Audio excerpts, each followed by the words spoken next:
Growing up in a low-income neighborhood in the heart of the city, Aisha knew all too well the struggles that her community faced. Poverty, discrimination, and lack of access to resources were common, and many of her friends and family members struggled to make ends meet. But even at a young age, Aisha was determined to make a difference. She was inspired by the stories of activists and advocates who had fought for social justice and equality throughout history, and she knew that she wanted to be a part of that legacy.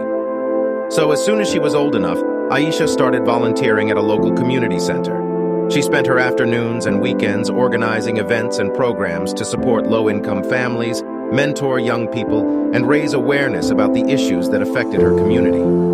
As Aisha got more involved in community work, she realized that individual acts of kindness and charity, while important, were not enough to create lasting change.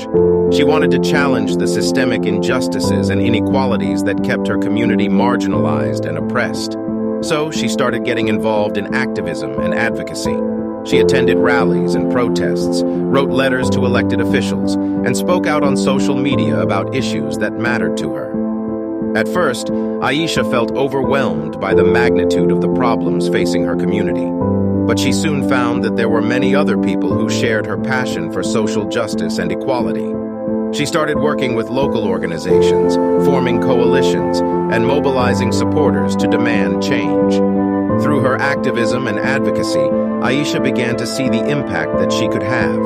She helped secure funding for affordable housing projects, advocated for healthcare policies that prioritize low-income families, and pushed for police reforms that prioritize community safety and accountability. But her work wasn't always easy. Aisha faced resistance and pushback from those who were resistant to change or who did not share her vision for a more just and equitable society.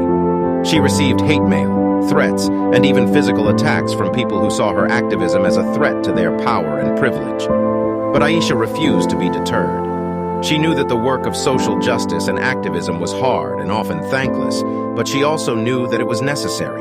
She believed that everyone has the right to a safe, healthy, and fulfilling life, regardless of their background or circumstances.